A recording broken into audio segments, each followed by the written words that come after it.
If you're a 2000s kid as I am, you'll be able to relate to the question of, can I play games on your phone? To your parents. If granted permission, you'll also remember loading up games such as Angry Birds or Cut the Rope. Games like this most likely riddled your childhoods, and they were a great time waster. Kids born after the 2000s probably asked similar things, but the key difference is what games there were to play.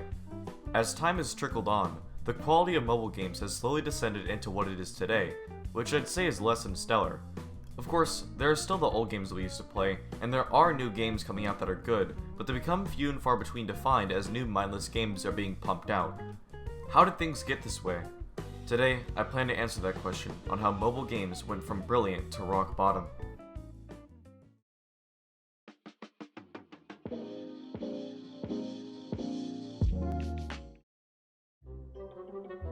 To ask the question about its downfall, we first need to recognize where mobile gaming began.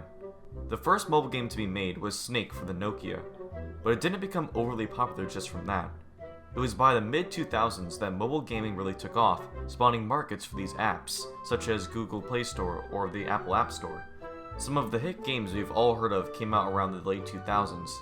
These games include the two I mentioned earlier, being Angry Birds and Cut the Rope, as well as games such as Doodle Jump.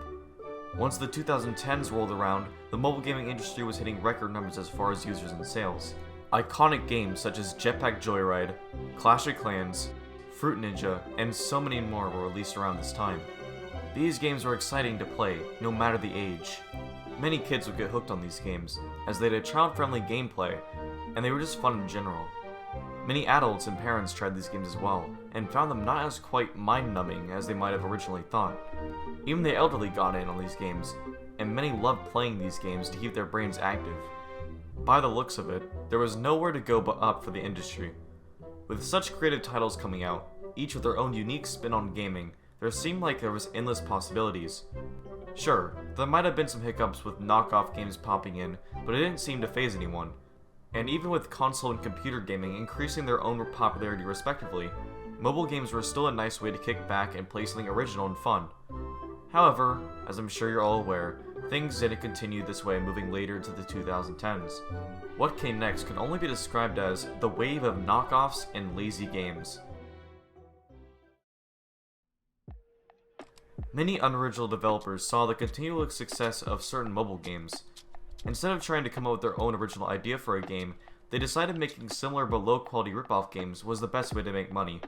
They capitalized off kids, who would look on the App Store and find these games trying to pass off as either their own unique game or the original game itself.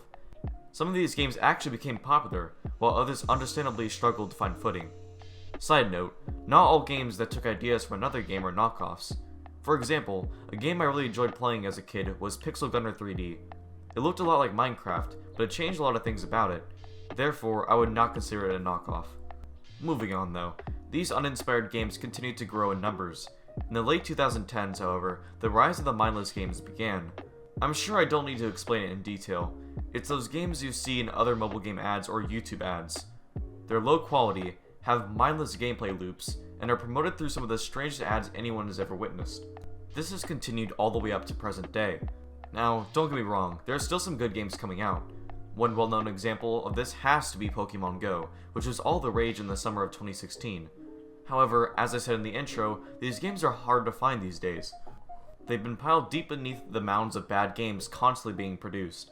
It's fair to say that ever since this phenomenon started, mobile gaming has become renowned for terrible apps.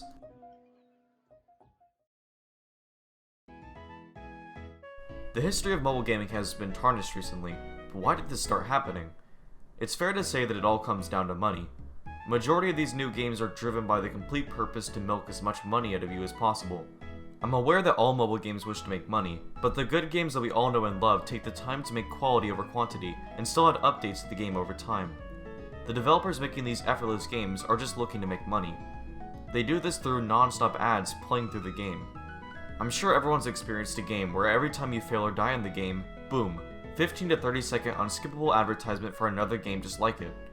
Sure, there are a few good games out there that do the same thing, and that is very annoying to deal with, but a large majority of the low-effort games will do this to either get ad money off of you, or get you to pay a few extra dollars to get rid of all ads. It's a sad truth, but fortunately, there's a way to fix it in my opinion. Now, these fixes might not be possible, as I don't work for Google or Apple, but if at all feasible, I think these two fixes would make app consumers happy. First, limit the amount of forced ads that we place in a game every hour or so. When publishers try to put up a game, there needs to be a way to check if they aren't putting an ad every fail or so. Optional ads are different, but when the game forces you to watch an ad after every minute or two, it becomes very tedious. There should be a limit on this. Second, there needs to be higher standards for games being put on the App Store. This will be one that's a little bit more difficult to pull off, but I think it'll be worth it. Many games are just constant repeats of one another. I myself can't tell you how many games I've seen that were just the exact same game of something I saw just the other day. There needs to be a way for these rip-off games to be reviewed and denied from the App Store if deemed to be just another repeat of a game. These two fixes might not be easy to make, but I think it would help the industry in the current funk it finds itself in.